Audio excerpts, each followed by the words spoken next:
Hello बच्चों, hi everyone. चलिए बच्चों, सर्कुलर मोशन का अगले टॉपिक की बातचीत करते हैं। देखो बच्चों, अभी तक हम तीन चीज़ें डिस्कस कर रहे थे। First is angular displacement, that is denoted by theta. Second is angular velocity which is denoted by omega, and third is angular acceleration that is denoted by alpha. इन तीन बातों के बारे में हमने डिस्कस किया। मैंने आपको बताया था कि कोई भी पार्टिकल अगर सर्कुलर पाथ में मूव कर रहा है, लेट्स से इनिशियली ये ए पोजीशन पर है और ये मूव करके बी पोजीशन पे आ जाता है और ये कवर करता है कोई भी एंगल थीटा। क्लियर? तो यहाँ पर ये जो थीटा होगा that is called angular displacement. Rate of change in angular displacement is called angular velocity. And अगर एंगुलर वेलोसिटी में चेंज हो रहा है तो rate of change in angular velocity is called angular acceleration. ये तीन बातें हमने डिस्कस की थी। आगे मैंने आपको बताया था कि थीटा को हम मेजर कर रहे होते हैं बेटा रेडियन में। अगर आपको थीटा डिग्री में गिवन है तो आपको इसको रेडियन में कन्वर्ट करना होगा, और कन्वर्ट करने का तरीका भी मैंने आपको बताया था कि pi radian that is equal to होता है आपका 180 डिग्री। ये तीन छोटी छोटी बातें हमने डिस्कस की थी। क्लियर? अब आगे के टॉपिक पर मूव करते हैं। देखिए,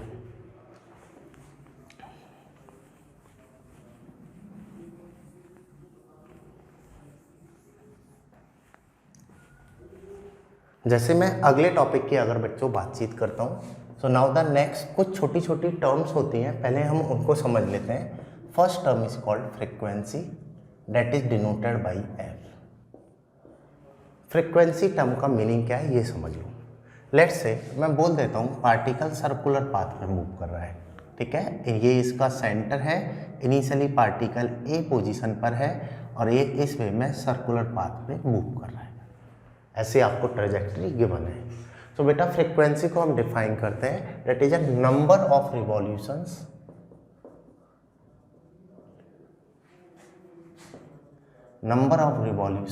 covered by particle in 1 second. एक सेकेंड में ये जितने भी नंबर ऑफ रिवॉल्यूशंस कवर करेगा that is called frequency. Simple सी डेफिनेशन है। जैसे अगर मैं यहाँ पर बातचीत करता हूँ, ये एक पर्टिकुलर एंगुलर वेलोसिटी से रोटेट हो रहा है, तो ये बेटा इस राउंड को कंप्लीट करेगा। 1 सेकेंड में इसने जितने भी राउंड कंप्लीट किए हैं दैट इज कॉल्ड फ्रीक्वेंसी। अगर जैसे मैं इसका रिलेशन डिफाइन करूं तो आपने पढ़ा है angular velocity that is equal to होगा rate of change in angular displacement. Clear? Let's say particle A पर है, अगर इसको अपना कंप्लीट राउंड कवर करना है तो कंप्लीट राउंड को कवर करेगा तो कितना एंगुलर डिस्प्लेसमेंट कवर करेगा? ये total 360 degree angle which is equal to होगा हमारा 2 पाई रेडियन, और इसको कवर करने में इसको टाइम लगा है टी। क्लियर? इसको कवर करने में कितना टाइम लगा है? टी। तो here I can say T time में number of revolutions that is equal to कितना हुआ? 1। इसने टी टाइम में कितना रिवॉल्यूशन कवर किया? 1। So here I can say in 1 second number of revolutions that is called frequency that is equal to हो जाएगा 1/t। तो this is a very simple relation. Frequency that is equal to होता है 1 time period. Here capital T that is called time period. Capital T को हम क्या बोलते हैं बेटा? Time period. इसका मीनिंग क्या है? Total time taken by particle to complete 1 circle. एक कंप्लीट सर्किल को कवर करने में जो टाइम लगा है that is called time period which is denoted by capital T. और यहाँ से रिलेशन आता है फ्रीक्वेंसी एंड टाइम पीरियड में कि frequency which is equal to 1/t। So here you can write frequency that is equal to omega which is equal to 2 pi F and that is also equal to 2 पाई/t। आ रही बात समझ में? तो ये दो टर्म्स हैं। इन दो टर्म्स की में भी आपको एंगुलर वेलोसिटी पूछ लेता है, तो इनसे भी हमें कंफ्यूज नहीं होना है। अगर आपको फ्रीक्वेंसी पता है तो आप निकाल सकते हो एंगुलर वेलोसिटी होगी 2 पाई एफ, या टाइम पीरियड पता है तो भी आप निकाल सकते हो एंगुलर वेलोसिटी होगी 2 पाई/t। ठीक है, जहाँ पर टी है total time taken by a particle to complete one circle. Clear. अगर बेटा मैं इसकी यूनिट की बात करूँगा तो टाइम पीरियड है तो इसकी यूनिट होगी सेकेंड, और अगर मैं फ्रीक्वेंसी की यूनिट की बात करूँगा तो ये हो गया बेटा पर second revolutions, that means revolutions पर सेकेंड। तो इसकी यूनिट आपको मिलेगी रिवॉल्यूशन पर सेकेंड और रिवॉल्यूशन पर मिनट। पर मिनट में भी दे देता है, उसको आपको पर सेकेंड में कन्वर्ट करना होगा। 1 मिनट इक्वल टू होता है 60 सेकेंड। इस कन्वर्जन से आप आरपीएम को रिवॉल्यूशन पर मिनट को आरपीएस रिवॉल्यूशन पर सेकेंड में कन्वर्ट कर सकते हो। ठीक है, तो ये हमारी दो छोटी छोटी सी बातें होंगी, फ्रीक्वेंसी और टाइम पीरियड। चलिए अगली बात पर आते हैं।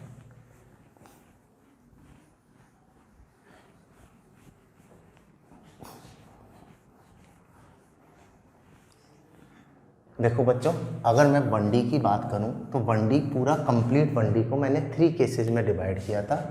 पहला केस था when particle is moving with constant velocity. अगर मैं सर्कुलर मोशन की बात करता हूं तो यहाँ पर हम बोल देते हैं let's say particle is moving with constant angular velocity. ठीक है। देन सेकंड था वहाँ पर कांस्टेंट एक्सीलरेशन। अगर मैं सर्कुलर की बात करूँगा तो यहाँ पर हो जाता है कांस्टेंट एंगुलर एक्सीलरेशन। और अगर मैं थर्ड बात करूं तो वहाँ पर था वेरिएबल एक्सीलरेशन, तो यहाँ पर हम बोल देते हैं third variable angular acceleration. Same circular motion को मैं 3 केस में स्प्लिट कर सकता हूँ। एक होगा कांस्टेंट एंगुलर वेलोसिटी मोशन। कहने का मतलब क्या है, कोई भी पार्टिकल सर्कुलर पाथ में मूव कर रहा है और इसका जो ओमेगा है वो सेम है, अमाउंट ऑफ ओमेगा में कोई भी चेंज नहीं हो रहा है। इसकी जो एंगुलर वेलोसिटी है वो फिक्स है, यहाँ पर कहीं भी कोई चेंज अपना नहीं हो रहा। सेकंड, यहाँ पर बेटा सर्कुलर पाथ में मूव कर रहा है, ओमेगा में चेंज हो रहा है, बट जो चेंज के कारण अल्फा आया है वो कांस्टेंट है। वही सेम बात है एक्सीलरेशन कांस्टेंट हो। और बेटा अगर मैं थर्ड वेरिएबल एक्सीलरेशन में बात करूँ तो यहाँ पर अल्फा भी वेरिएबल है, इसके एक्सीलरेशन में भी चेंज हो रहा है। तो 3 टाइप के केसेस हम सर्कुलर मोशन में बना सकते हैं। जैसा मैंने आपको कंप्लीट 1D के चैप्टर में बताया था, कांस्टेंट वेलोसिटी मूवमेंट होगा या कांस्टेंट एक्सीलरेशन मूवमेंट होगा, अदरवाइज वेरिएबल एक्सीलरेशन मूवमेंट होगा। आ रही बात समझ में। अब देखिए, अगर पार्टिकल कांस्टेंट एंगुलर वेलोसिटी से जा रहा है so here all time valid होगा angular displacement equal to angular velocity into time. जैसे आपने वहाँ पर पढ़ा था displacement equal to velocity into time, तो यहाँ पर वैलिड हो जाएगा बेटा डिस्प्लेसमेंट की जगह एंगुलर डिस्प्लेसमेंट, वेलोसिटी की जगह angular velocity. So angular velocity equal angular displacement equal to angular velocity into time. अगर मैं इधर मूव करूँ कांस्टेंट एंगुलर एक्सीलरेशन, तो आपने पढ़ा है कांस्टेंट एक्सीलरेशन हो तो वैलिड होती हैं equations v equal to U plus A T, S equal to U T plus half A T square and V square equal to U square plus 2as। और एक फोर्थ भी पढ़ी थी distance covered in nth second, that is u plus A by two 2n minus. ये 4 equation हमने पढ़ी थी। अगर इन 4 इक्वेशन के हिसाब से मैं यहाँ पर भी लिखता हूँ तो ये होगा omega equal to omega not plus alpha T. इधर वेलोसिटी है तो इधर क्या आ जाएगा एंगुलर वेलोसिटी, यहाँ एक्सीलरेशन है तो यहाँ पर आ जाएगा हमारा एंगुलर एक्सीलरेशन। तो ये होगा omega equal to omega not plus alpha T.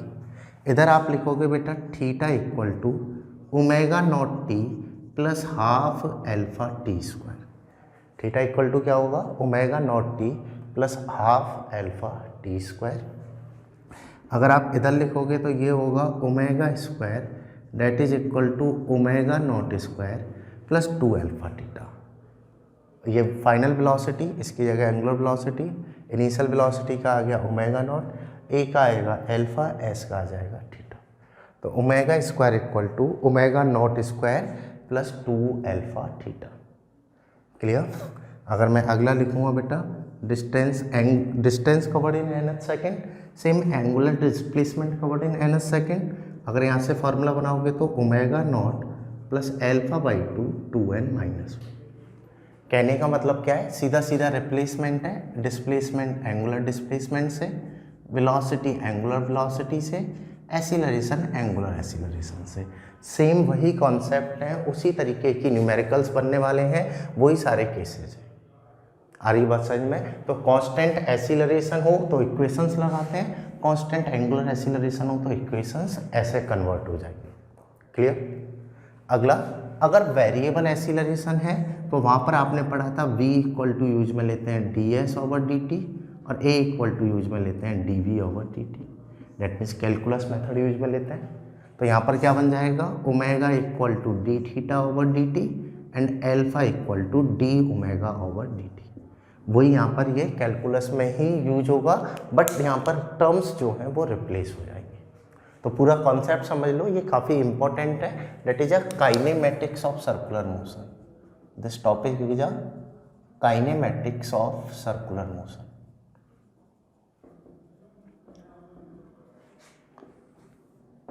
अगर मैं इस काइनेमेटिक सेक्शन की बातचीत करता हूँ तो यहाँ पर कांस्टेंट एंगुलर वेलोसिटी हो तो सीधा सीधा फार्मूला ये लगेगा, कांस्टेंट एंगुलर एक्सीलरेशन हो तो इक्वेशंस अप्लाई करनी है, एंड अगर वेरिएबल एंगुलर एक्सीलरेशन है तो हमें कैलकुलस मेथड की तरफ जाना है। और ये सारी बातें हमने 1D में पढ़ी हुई हैं। तो ये पूरा एक चार्ट है, इसको आप कॉपी कर लो। इस पर हम न्यूमेरिकल्स की बातचीत कर लेते हैं। एक दो न्यूमेरिकल्स हम यहाँ पर चेक कर लेते हैं कैसे बनने वाले हैं। मैंने आपको बताया है अटेम्प्ट करने की स्ट्रेटजी सेम है, क्योंकि तरीका सेम है, इनके रिजल्ट सेम है, ओनली टर्म्स को रिप्लेस किया गया है। क्लियर? चलो लिख लो बच्चों इसे।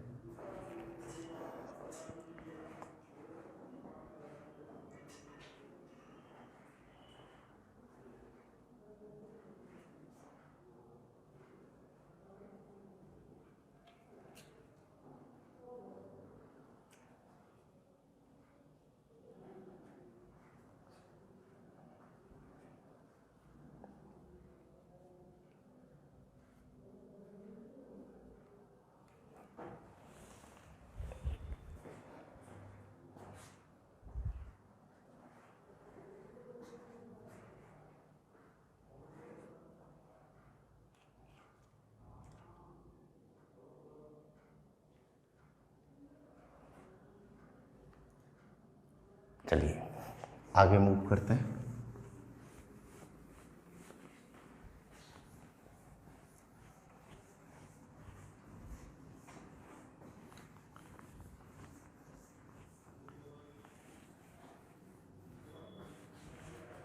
देखो बच्चों,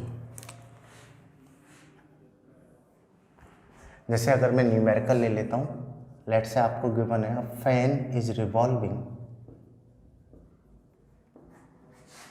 with 200 or 240 revolutions per minute and it accelerates with alpha equal to 2 radian per second square. Then calculate angular velocity at t equal to 5 second, theta at t equal to 3 second, third number of revolutions in t equal to 10 seconds. आपको क्या बोला है, कोई भी fan है that is revolving with this speed and now it is accelerated with a angular acceleration alpha equal to 2 radian per second square. Then calculate these data. Omega क्या होगा, theta क्या होगा, एंड इसके नंबर ऑफ रिवॉल्यूशंस कितने होंगे t equal to 10 second में, ये आपको निकालना है। तो सॉल्व करना स्टार्ट करो, क्वेश्चन की लैंग्वेज रीड करो।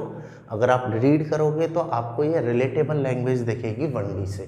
सेम 1D का ही कॉन्सेप्ट है, बस आपको देखना है कौन से केस में हमारा ये क्वेश्चन ड्रॉप होगा। मैंने जो आपको 3 केस बताए थे उनमें से आपको केस एग्जामिन करना है, कौन से केस में ये हमारा क्वेश्चन ड्रॉप होगा, उस हिसाब से आप इसके आंसर निकाल सकते हो। क्लियर? तो चलो बच्चों इसको देखो और सॉल्व करना स्टार्ट करो।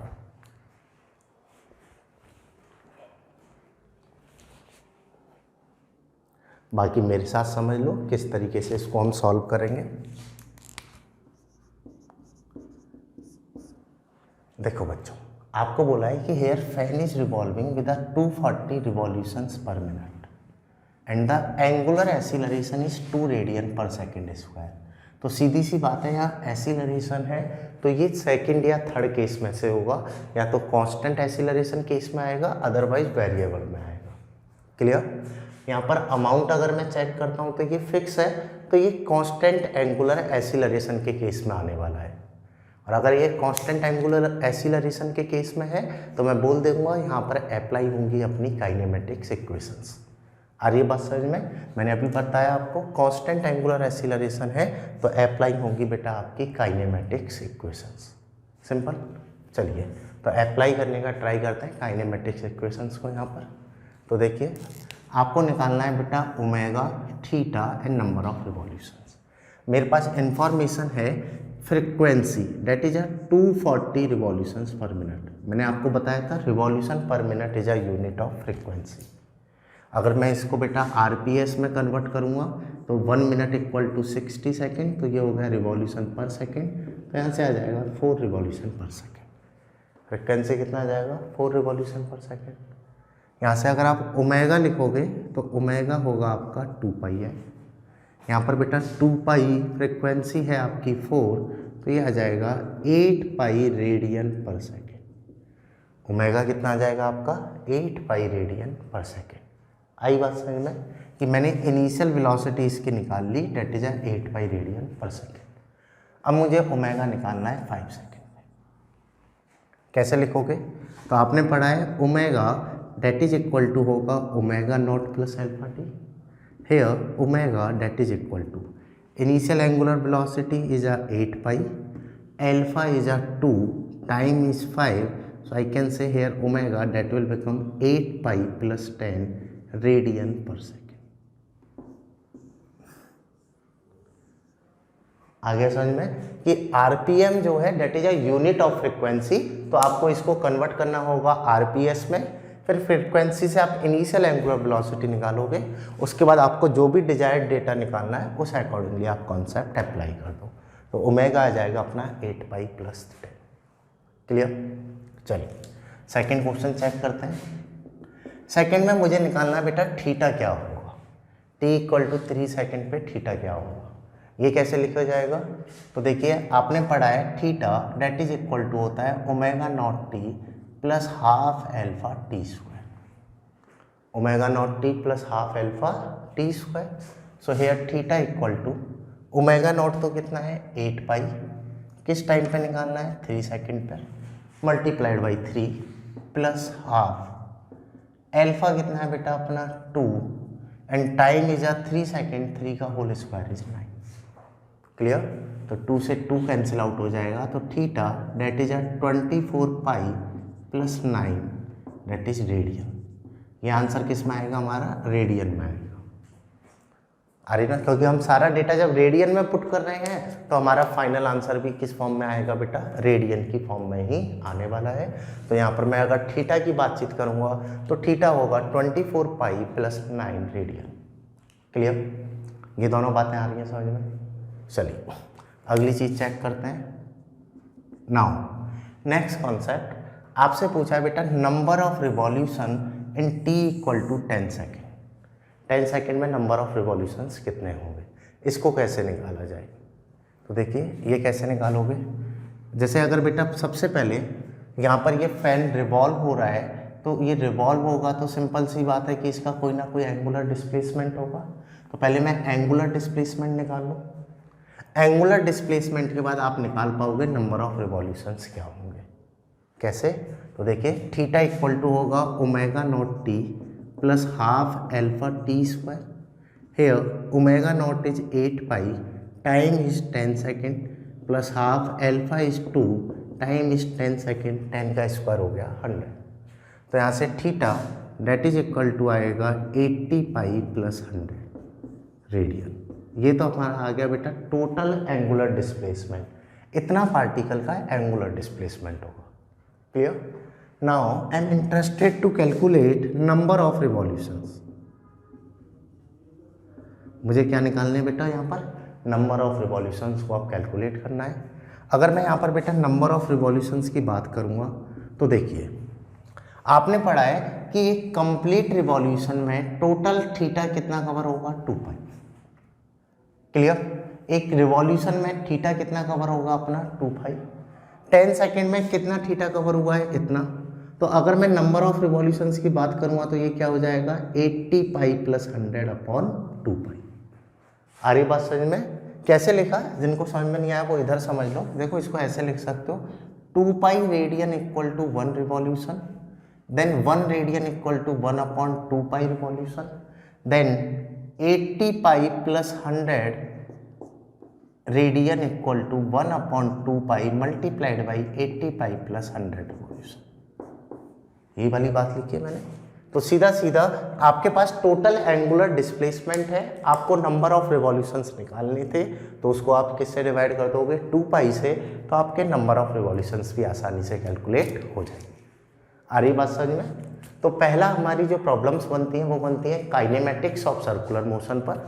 अगर मैं काइनेमेटिक्स में बातचीत करूंगा बच्चों, तो हमारे 3 केस हो गए, कांस्टेंट एंगुलर वेलोसिटी प्रॉब्लम होगी, या इक्वेशन प्रॉब्लम होगी, अदरवाइज कैलकुलस प्रॉब्लम होगी। अगर इस टाइप की प्रॉब्लम हो, ये सब हमने 1D में पढ़ी हैं, उनको इस तरीके से आप अटेम्प्ट कर सकते हो। क्लियर? चलो तो इसे आप कॉपी कर लो, फिर आगे मूव करते हैं।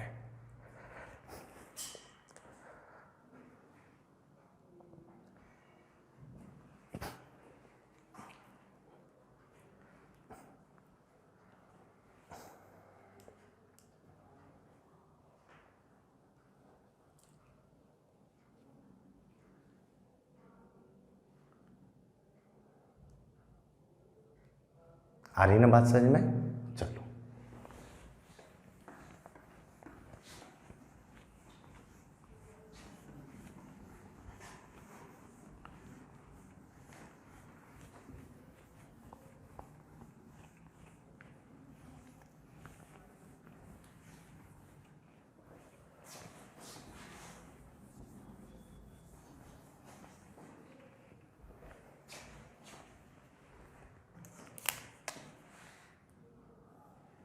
देखो बच्चों, आगे की बातचीत करते हैं। जैसे एक और एग्जांपल मैं ले लेता हूँ। Let's say theta that is equal to, आपको गिवन है sine t, determine omega alpha.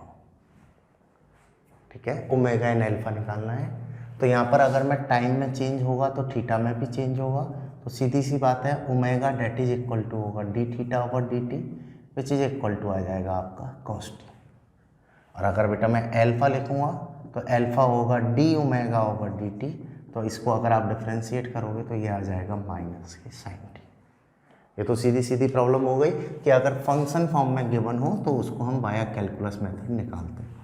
चाहे फंक्शन फॉर्म में कैसे भी दे दे, ऐसे क्वेश्चन मैंने आपको 1D में भी काफ़ी सारे कराए हुए हैं। अगर मैं बेटा ऐसे देता that is a T square plus b t, यहाँ पर ओमेगा निकालो तो आप लिखते हैं omega that is d theta over D T, which is equal to आता आपका 280 प्लस बी। और अगर एल्फा निकालना होता तो ये होता है d omega over D t, that is equal to आता आपका 2a। क्लियर? ऐसी प्रॉब्लम भी हमने किया है। अगर फंक्शन फॉर्म में दिया जाए तो उसको हम कैलकुलस मेथड से सॉल्व कर रहे होते हैं।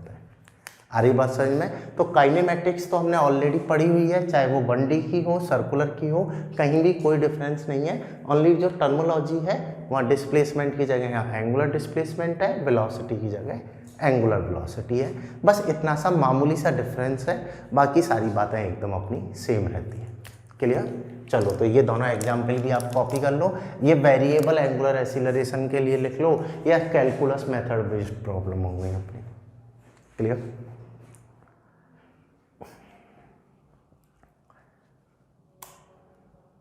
चलो अगले कॉन्सेप्ट की बात करते हैं काइनेमेटिक्स में। देखो बच्चों, जैसे मैं यहाँ पर आपको बता रहा हूँ थीटा और एस आपस में रिलेटेड है, ओमेगा और वी रिलेटेड है, एल्फा और ए रिलेटेड है। बस इतना सा ही डिफरेंस हुआ है अपना सर्कुलर मोशन और नॉर्मल काइनेमेटिक्स में। तो यहाँ पर इनमें रिलेशन भी आपसे पूछ लेता है कि रिलेशन क्या होगा।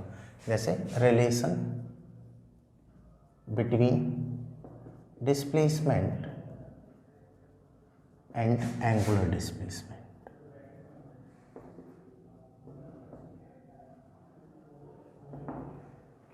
इनमें रिलेशन क्या होने वाला है।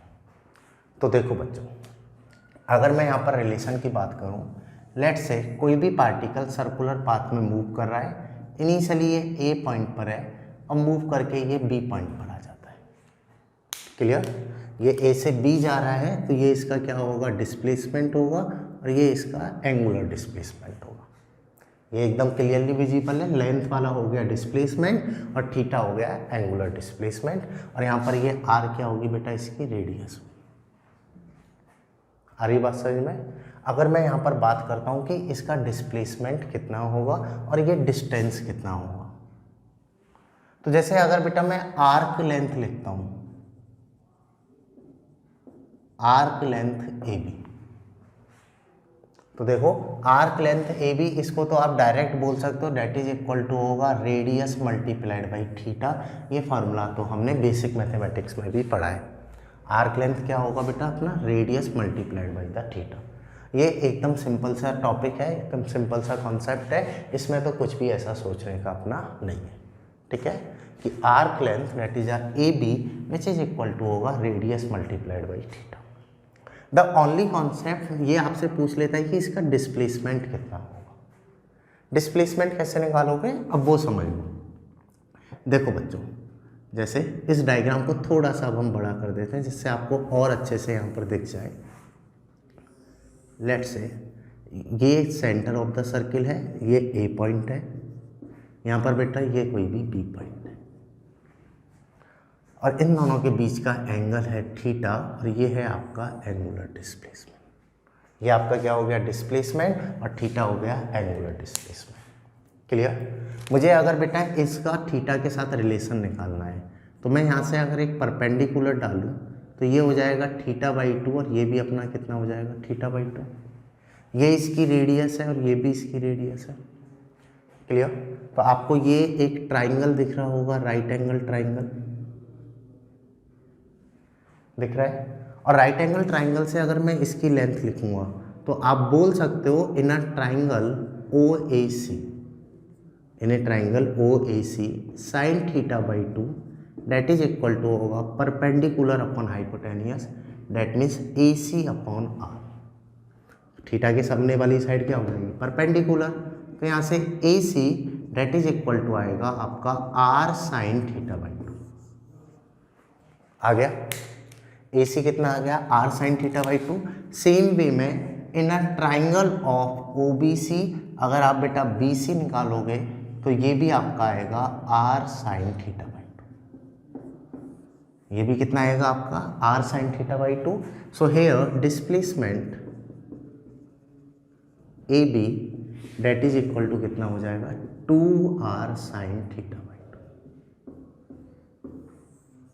ये हमने 1D में भी निकाला था, यहाँ पर भी मैंने आपको रिलेशन बताया है कि डिस्प्लेसमेंट और एंगुलर डिस्प्लेसमेंट को रिलेट करोगे तो that is 2r sine theta by 2, और अगर आर्क लेंथ को रिलेट करोगे तो ये हो जाएगा हमारा r थीटा। आई बात समझ में? कोई डाउट यहाँ तक? ठीक है, बस एक सिंपल हमने बेटा यहाँ पर मैथ अप्लाई की है, कंपोनेंट्स लेके हमने इसको सॉल्व कर लिया है, तो इसको भी आप कॉपी कर लो। ये हो गया बेटा इसका डिस्प्लेसमेंट, और ये हो गई इसकी आर्क लेंथ। छोटी छोटी सी बातें हैं जो आपको पता होनी चाहिए, आपको कंफ्यूज ना हो अगर आपसे क्वेश्चंस पूछ ले। क्लियर?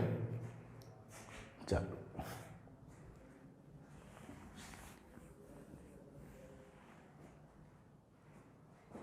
रब कर दूं इसे। चलिए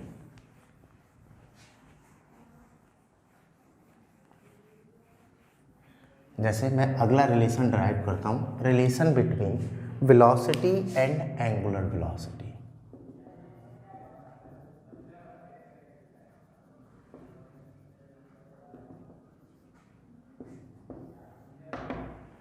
देखो बच्चों, इनमें रिलेशन क्या होगा, तो आपने पढ़ा है डिस्प्लेसमेंट और distance that is equal to होगा रेडियस इनटू थीटा। अगर पार्टिकल सर्कुलर पाथ में मूव कर रहा है तो velocity that is equal to होगा rate of change in distance with respect to time. Clear? अगर मैं बेटा इसको डिफ्रेंशिएट करूँगा ds ओवर dt, सेम मुझे राइट साइड में भी डिफ्रेंशिएट करना होगा d ओवर dt, और यहाँ पर है r थीटा। अगर ds ओवर dt लिखूँगा तो ये तो आ जाएगा v। Radius all time circular path में फिक्स रहता है, उसका मैग्नीट्यूड आप कभी भी चेक कर लो, ऑल टाइम क्या रहेगा r। ओनली किस में चेंज हो रहा होगा, थीटा में, और d theta over D t क्या होता है, omega. So here I can say velocity that is equal to होगा आर ओमेगा। तो सीधा सीधा रिलेशन यहाँ पर निकल के आता है, linear velocity that is equal to होता है आर ओमेगा। तो इस बात से भी कंफ्यूज मत होना, अगर आपको बेटा ओमेगा और आर गिवन है तो आप v निकाल सकते हो। सेम जैसे आपने पढ़ा है v इक्वल टू है आर ओमेगा, आपने पढ़ रखा है एक्सीलरेशन होता है rate of change in velocity with respect to time. तो इफ आई डिफरेंशिएट इट तो dv over dt that is equal to होगा d over dt r omega. dv over dt को तो आप a लिख दोगे, r बाहर आ जाएगा, d ओमेगा ओवर dt हो जाएगा अल्फा। तो a इक्वल टू हो जाएगा हमारा r अल्फा। आ रही बात समझ में। तो अगर मैं इनसे रिलेशन की बात करता हूँ कि वेलोसिटी और एंगुलर वेलोसिटी का रिलेशन क्या होगा, तो v इक्वल टू होगा r omega. Acceleration and angular acceleration का रिलेशन क्या होगा, तो a इक्वल टू होगा r अल्फा। ये रिलेशन भी हमें समझने होते हैं। समटाइम्स आपको a देगा, r देगा, अल्फा निकालना होगा, तो आप लिखोगे alpha that is equal to a upon r। Clear. तो वही वाली बात है, s से थीटा आ रहा था, v से ओमेगा और a से अल्फा। इन 6 टर्म्स को हमें अच्छे से समझना है। मैंने 3 टर्म्स को पहले से पढ़ा रखा था, 3 यहाँ पर मैंने एक्सप्लेन कर दी। इनसे बनने वाले कॉन्सेप्ट हमने सारे यहाँ पर डिस्कस किए हैं। v equal to r omega होगा और a इक्वल टू होगा अपना r alpha. Clear. And that section is called kinematics of circular motion. Same वही 1D के कॉन्सेप्ट है, ओनली टर्म्स को हम रिप्लेस करने वाले हैं और यहाँ पर ये 2 रिलेशन हमने ड्राइव किए। आ रही बात समझ में यहाँ तक। अगर आपकी यहाँ तक कोई भी क्वेरी है so you can ask on your respective Telegram group. So इसे आप कॉपी कर लो। Now, thank you for watching this video. Now we'll continue next topic in the next video. Thank you.